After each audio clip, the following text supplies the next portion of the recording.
सपा के पूर्व सांसद और वरिष्ठ प्रवक्ता एसटी हसन ने घुसपैठियों को लेकर जो अपना बयान दिया है, इस मुद्दे को लेकर के हम सियासी चौक पे कुछ आम जनता के साथ खड़े हैं और उससे इस चर्चे पे हम लोग अपनी बात रखेंगे। एसटी हसन साहब ने बोला है, वो उसमें उन्होंने एक जोर देकर के बात कही है मुस्लिम्स के लिए। आप इसमें क्या कहना चाहेंगे कि रोहिंग्या जो हैं इस देश में, उनको मानवीय आधार पर नागरिकता दे देनी चाहिए? देखिए, भारत में हिंदू के हिसाब से इतना नॉर्मल हम लोग हैं कि कोई भी आता तो रह सकता है। वो तो लड़ने के लिए खाली लड़ रहे हैं, एक दिखावा है, रह सकते हैं। हमारा ये जो हिंदू जो धर्म है वो एकदम नर्मता है, नरम है, जो भी आवे रह ले। भाई साहब, मैं जानना चाहता हूं कि ऑलरेडी भारत की आबादी 1.5 अरब के आसपास हो गई है। यहाँ पर 5 वैकेंसी निकलती है, उसमें 5000 आवेदन आ जाते हैं। उसमें फिर से बाहर के लोगों को यहाँ पर इंसानियत के आधार पर नागरिकता देना, ये कहाँ तक उचित है? देखिए, नागरिकता और हर एक चीज़ संविधान में दर्शाया गया है, ठीक। जो उस बात, चाहे रोहिंग्या हो, चाहे कहीं किसी भी देश का हो, अगर वो संवैधानिक मानक पूरा करता है, अगर संविधान इजाज़त देती है तो नागरिकता पा सकता है, और नहीं देती है तो नहीं पा सकता है, चाहे कोई भी हो। तो एसटी हसन का जो ये बयान है, ये निंदनीय है या इसको एक्सेप्ट करना चाहिए समाज के तौर पे? मैं आप आम आदमी की तरफ। एसटी हसन साहब ने क्या किया, उस पर अमल करिए। पहले उन्होंने कहा है कि मानवता इंसानियत के हिसाब से, तो मानवता और इंसानियत कहीं ना कहीं संविधान है। संविधान के मानक विपरीत ना एसटी हसन जा सकते हैं, ना हम जा सकते हैं, ना आप जा सकते हैं। तो कहीं ना कहीं मानक को जो पूरा करेगा वो भारत के निवासी हो सकता है। मानक की बात हुई है, ठीक है, जो मानक पूरा करेगा संविधान में, उसको नागरिकता मिलनी चाहिए। लेकिन ये मानवीय आधार संविधान नहीं देखता है। संविधान के अपने पॉइंट होते हैं, अपने बिंदु होते हैं, उस आधार पे वो अपने चीज़ों को तय करता है। भाई साहब, आप क्या कहना चाहेंगे इस पूरे मसले पे? असल में होता क्या है कि जब भारत के अलावा किसी भी मुस्लिम राष्ट्र में आपस में जब लड़ाई होती है, दंगे फसाद होते हैं, जातीय लड़ाई होती हैं, तो वो कम से कम 147 देश मुस्लिम हैं। तो मुस्लिम लोग मुस्लिम देशों में नहीं भागते हैं, वो लोग उनको शरण नहीं देते हैं। वो भागते कहाँ हैं? वो भारत में भागते हैं, वो यूरोप में भाग रहे हैं। और पूरे यूरोप का सत्यानाश इन लोगों ने ऐसा कर रखा है कि जैसे 25,000 पहुँच गए, आज वो 25 लाख हो गए हैं। अब कहते हैं ये हमारा कस्बा है, तुम इधर अपना जो क्रिश्चियन है, तुम अपना धार्मिक समारोह नहीं कर सकते, इधर से निकल नहीं सकते, ठीक है। ये किसी भी देश में जाके वो गंदगी फैलाते हैं, ये वो गंदे लोग हैं, ठीक है। कहीं भी जाके 147 देश नहीं है, 57 देश हैं, और उस 57 देशों में भी कई सारे इनके फिरके हैं मुस्लिमों के अंदर। सपोज दैट कि मान लीजिए कि शिया और सुन्नी का क्लास होता है, कहीं पर शिया अल्पसंख्यक के किसी देश में अगर शिया प्रताड़ित हो रहे हैं, अगर वो आना चाहते हैं, भारत में शांति के साथ रहना चाहते हैं, तो उसमें क्या आपत्ति हो सकती है? भाई साहब, आप कुछ बोलना चाहेंगे इस पर?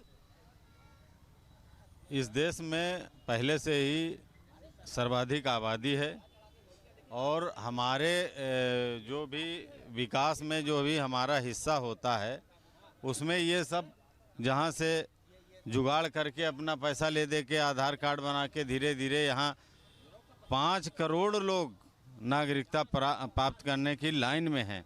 विषय संविधान जो है वो इजाज़त देता है कि यहाँ आप अगर 11 साल तक रह सकते हो, उसके बाद आवेदन कर सकते हो। लेकिन कुल मिला के यहाँ भी किसी भी गैर को यहाँ एंट्री बैन कर देना चाहिए। 100% यहाँ किसी को नहीं आना चाहिए। जैसा कि आप देख सकते हैं कि सभी जो यहाँ के नागरिक हैं, जो स्थानीय लोग हैं, उन लोगों ने यही कह रहे हैं कि जो संविधान सम्मत जो चीज़ें होती हैं उसको फॉलो करना चाहिए, और इस तरह के चीप और लोकल बयानबाजी से किसी भी नेता को बचना चाहिए। जांच करानी चाहिए, चाहे वो मुस्लिम दोषी हो या हिंदू दोषी हो। अब ये देश इससे ज़्यादा जनसंख्या बर्दाश्त नहीं कर सकता, सबकी यही राय है।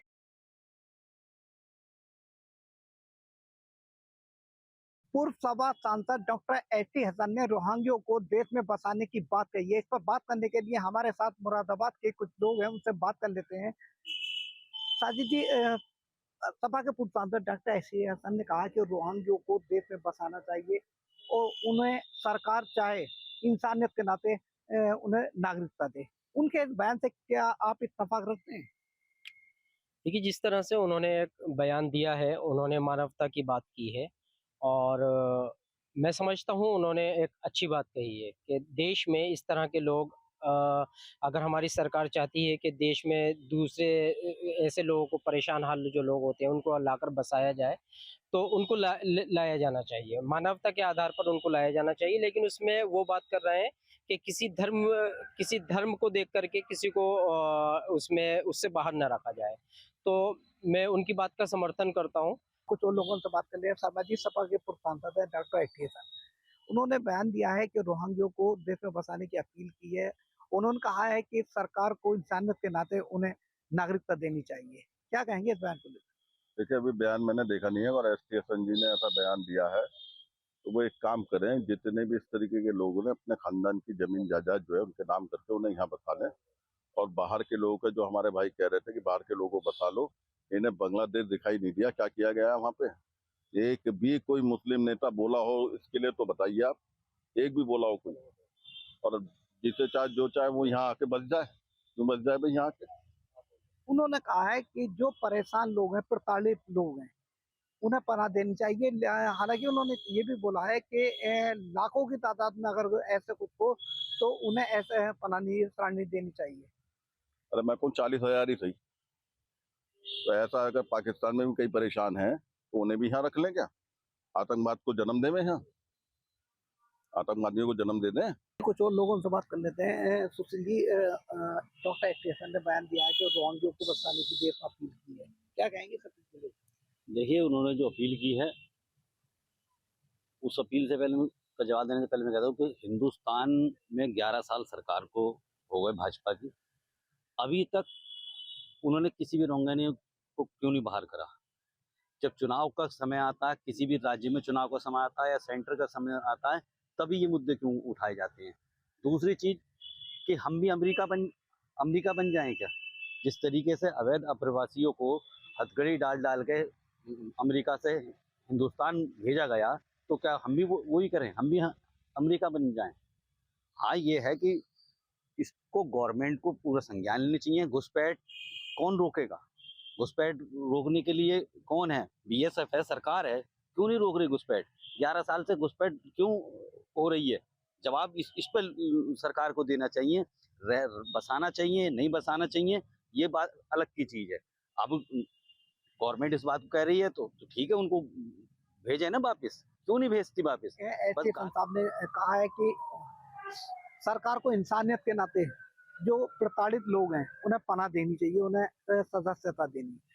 क्या कहेंगे? देखिए, जिस तरीके से हमारे साथी सुशील भाई जो सीनियर हमारे पत्रकार हैं, उन्होंने साफ तौर पर कहा कि ये कहीं ना कहीं पॉलिटिकल मुझे बयान लगता है, क्योंकि जैसे जैसे चुनाव करीब आते हैं इस तरह की बयानबाजी होने लगती है। और अगर रेशियो की बात की जाए तो 1 अरब 40 करोड़ के समथिंग हमारे हिंदुस्तान की आबादी है। वहाँ पर अगर इसका परसेंटेज से भी देखा जाए तो भारत में लगभग 40,000 अवैध आप्रवासी बताए जाते हैं। म्यांमार एक जगह है वहाँ पे कि ये मुस्लिम जो कम्युनिटी कहलाई जाती है। तो मुझे लगता है ये काफ़ी कम परसेंटेज है, 40,000 कोई मायने नहीं रखते। देखिए, कुछ और लोग हैं कि डॉक्टर साहब ने ये बयान दिया है कि जो रोहिंग्या है उन्हें देश में बसाने की अपील की है और सरकार इंसानियत के नाते उन्हें पनाह दे।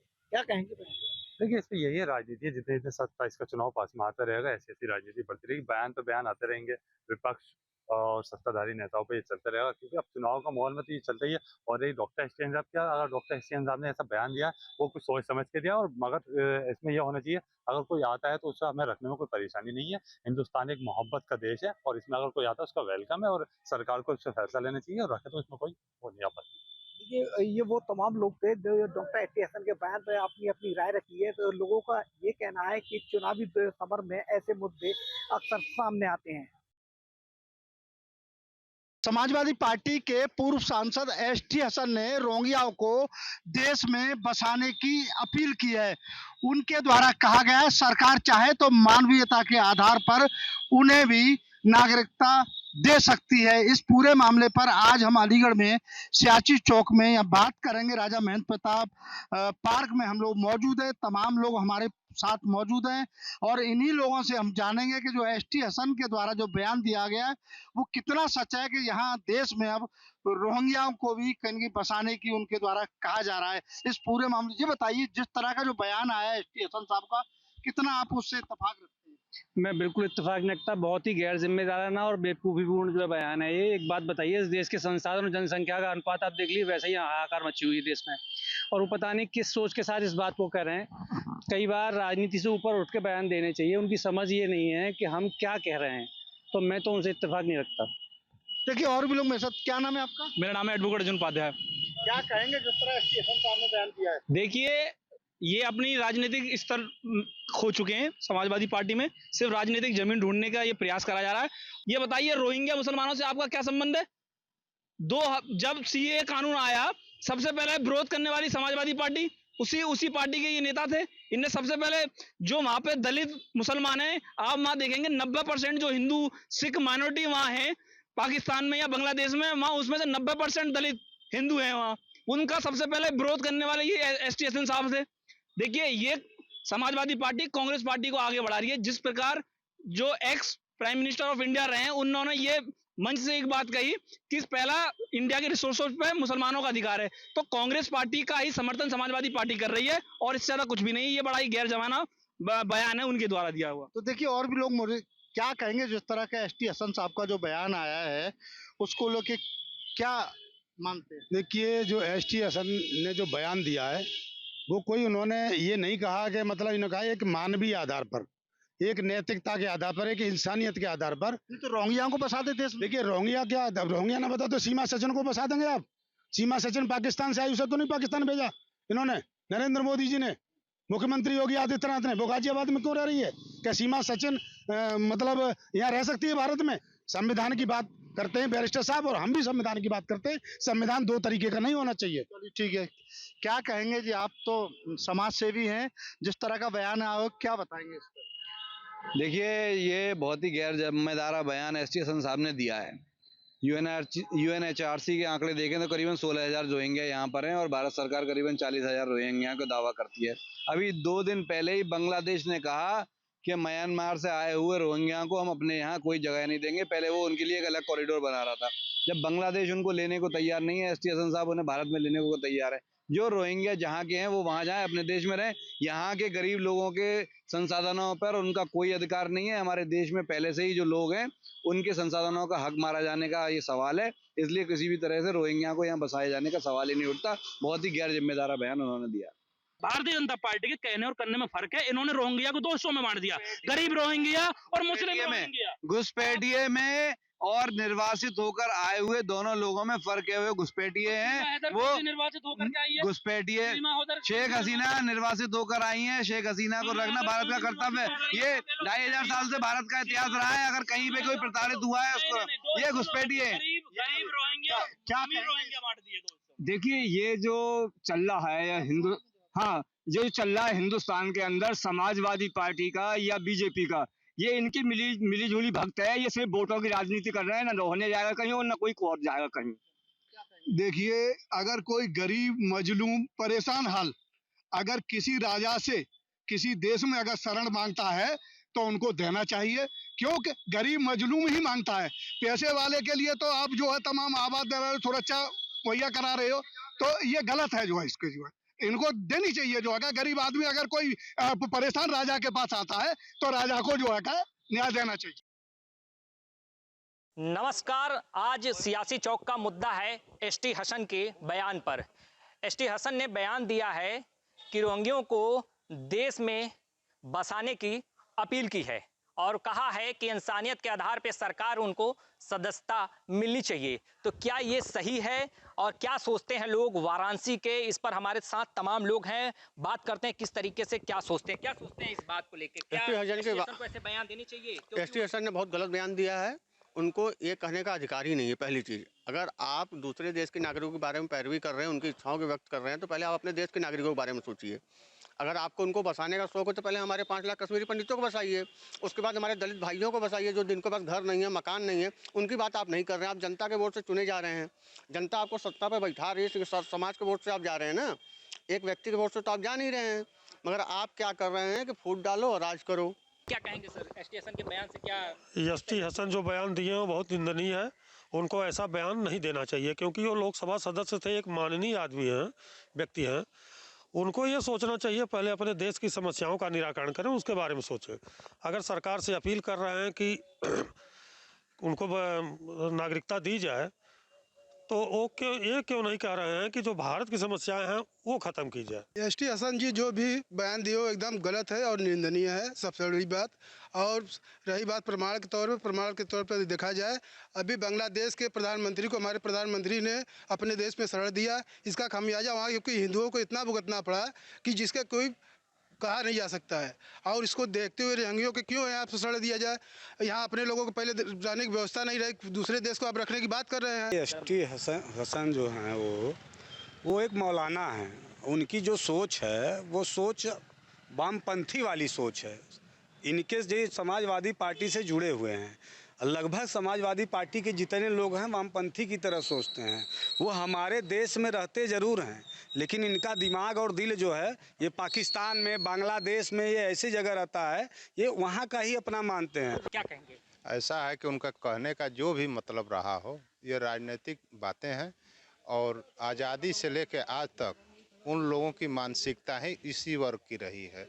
उनको अपने लोगों को बसाने का काम किया जाता है, किसी न किसी रूप में वो अपने आप को बसाने का कार्य कर रहे हैं और बसा के एक भारत का जो हम निर्माण कर रहे हैं उस निर्माण को तोड़ने का काम करेंगे ये लोग। ये आएंगे तो आने वाले भविष्य में परेशानियों का सामना हम लोग को करना पड़ेगा। एसटी हसन ये सदस्य जरूर इनकी सदस्यता समाप्त कर देनी चाहिए, क्योंकि ये देशद्रोही वाली बात बोलते हैं। इनके लिए जो जितना भी मतलब कहा जाए कम है। इनको जितना जल्दी हो सके इनकी सदस्यता इंडिया से ख़त्म किया जाए, क्योंकि ये देशद्रोही बातें करते हैं, देश के विषय में कभी बोले नहीं हैं। लोग इससे सहमत नहीं है, एसटी हसन के बयान से सहमत नहीं है, उनके बयान का वो घोर निंदा भी कर रहे हैं। एसटी हसन ने रोहिंग्या मुसलमानों को भारत देश में बसाने की अपील की है। उन्होंने कहा है कि सरकार अगर चाहे तो रोहिंग्याओं को भारत देश में रहने के साथ साथ भारतीय नागरिकता दे सकती है। आज के सियासी चौक में हम झांसी में मौजूद है। हमारे साथ में कुछ समाज सेवी, कुछ अधिवक्तागण मौजूद है और झांसी के लोगों से हम बात करेंगे कि सवाल ये है कि क्या रोहिंग्यों को भारतीय नागरिकता और भारत में बसाना चाहिए या नहीं। बिल्कुल उनको बसाना चाहिए। हम आपको बताएं, पूर्व में भी कई वर्षों से हम आपको बताएं, हम ये रोहिंग्या और बांग्लादेशी जो भी घुसपैठियों हैं इनका बराबर विरोध करते आए हैं। ये यहाँ पर आकर हमारी अर्थव्यवस्था को बिगाड़ने का काम कर रहे हैं। यहाँ के जो लोग काम कर रहे हैं उनके काम को भी प्रभावित करने का काम कर रहे हैं और देश विरोधी मानसिकता का भी काम कर रहे हैं। हम तो कतई बिल्कुल नहीं चाहेंगे कि उनको यहाँ की नागरिकता दी जाए। क्या कहना है? उनकी मानसिकता हमेशा देश के विरोध में रही है और अगर वो यहाँ उनको नागरिकता दी जाती है तो वो यहाँ अपना अधिकार जमाएंगे, अपना अल्पसंख्यक कोटा की मांग करेंगे, जिससे हमारे देश की अर्थव्यवस्था बिगड़ेगी। हमारे नौजवान युवा साथियों, छात्रों, प्रतिभागी छात्रों के लिए मुसीबत खड़ा पैदा करेंगे। इसलिए इनको कतई भारत को स्वीकार नहीं करना चाहिए, ना किसी प्रकार की नागरिकता देना चाहिए। क्या कहना? उन्होंने अपने वोट के प्रति इंसानियत दिखाई है, ना कि भारत के प्रति कोई इंसानियत दिखाई है। यदि उनको बसाते हैं तो हमारे भारत की अर्थव्यवस्था पूरी बेकार हो जाएगी। क्या रोहिंग्यों को बसाना चाहिए? नहीं, बिल्कुल नहीं बसाना चाहिए। उनके राष्ट्रीय अध्यक्ष जो अखिलेश यादव जी हैं उनको बाहर कर देना चाहिए, वरना उन पर इसकी बहुत बड़ा असर पड़ेगा। इसको एसटी हसन को पार्टी से हम बिल्कुल तत्काल प्रभाव से निष्कासित कर देना चाहिए, वरना वोट बैंक जो हमारा हिंदुत्व जो वो खतरे में कर रहे हैं ना एसटी हसन, ये बहुत गलत बात है। आपको क्या लगता है कि उनको नागरिकता देनी चाहिए, उनको भारत में बसाना चाहिए या नहीं बसाना चाहिए? भारत में क्या जनसंख्या कम है जो हमें बाहर के लोगों की जरूरत पड़े? भारत में ही इतनी जनसंख्या है जिससे कि हमारी परिपूर्ण परिपाटी नहीं चल पा रही है और हम बाहर के लोगों को क्यों निमंत्रण दें? बिल्कुल कतई नहीं होना चाहिए और ना ही किसी राजनीतिक पार्टी को उनका संरक्षण देना चाहिए। जनसंख्या को दृष्टिगत रखते हुए आज हम जिस संघर्ष में लगे हुए हैं कि जनसंख्या को नियंत्रण करें, दूसरी तरफ हम इनको अनावश्यक लोगों को ऐसे तो आते जाएंगे, कहाँ तक हम नागरिकता देंगे, कहाँ तक ऐसी भीड़ बढ़ाएंगे। क्या लग रहा है, आपका क्या कहना है इस तरीके से? रोहिंग्या मुसलमानों को एसटी हसन ने कहा है कि इंसानियत दिखाते हुए भारतीय नागरिकता देनी चाहिए। ऐसा है रवि जी कि हमारे देश में 140 करोड़ लोग आज भी हैं। ये क्या कम है क्या जनसंख्या कि हम अन्य देशों से बुला के एक आर्थिक बोझ देश के ऊपर ला दें, ये तो न्याय संगत नहीं है। और जिनकी ये मानसिकता है देश विरोधी, वो इस तरह के स्टेटमेंट दे करके सुर्खियों में अपने आप को जो है लाना चाहते हैं कि हम एक समाज के बहुत बड़े ठेकेदार साबित हो जाएं, लेकिन ये सब होने नहीं देंगे। यहाँ की जनता बहुत जागरूक है। भारत वर्ष में अब जो है विदेशी ताकतें हावी नहीं हो सकती हैं, किसी भी कीमत पे नहीं हो सकती हैं। जब इन लोगों को भारत माता की जय बोलने से दिक्कत है, जब इन्हें हिंदुस्तान के झंडे से दिक्कत है, तो हम तो ये कहते हैं कि जो लोग इनका समर्थन कर रहे हैं इनको भी भारत के बाहर करना चाहिए, क्योंकि जो यहाँ वोट के लिए केवल ये बयानबाजी कर रहे हैं, बिल्कुल नहीं। इनको बसाना तो ये समझो कि स्लो पॉइजन के समान है, पता नहीं चलेगा, लेकिन धीरे धीरे दीमक का काम करेंगे जी भारत में। सहयोगी कैमरामैन के साथ रवि पयाग, न्यूज स्टेट, झांसी।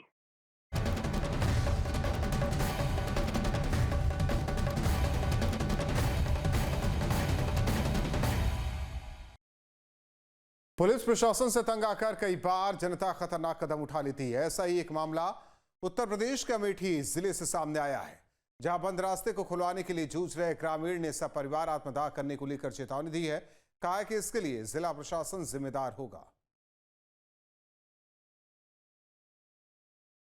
तो सपरिवार आत्मदाह की चेतावनी परिवार ने दी है। दरअसल अमेठी जिले का ये मामला है, जहां बंद रास्ते को खुलवाने के लिए ग्रामीण जूझ रहा है और उसने चेतावनी दी कि अगर सुनवाई उसकी नहीं होगी तो सपरिवार आत्मदाह के लिए मजबूर होना पड़ेगा। कहा कि इसके लिए जिला प्रशासन जिम्मेदार होगा।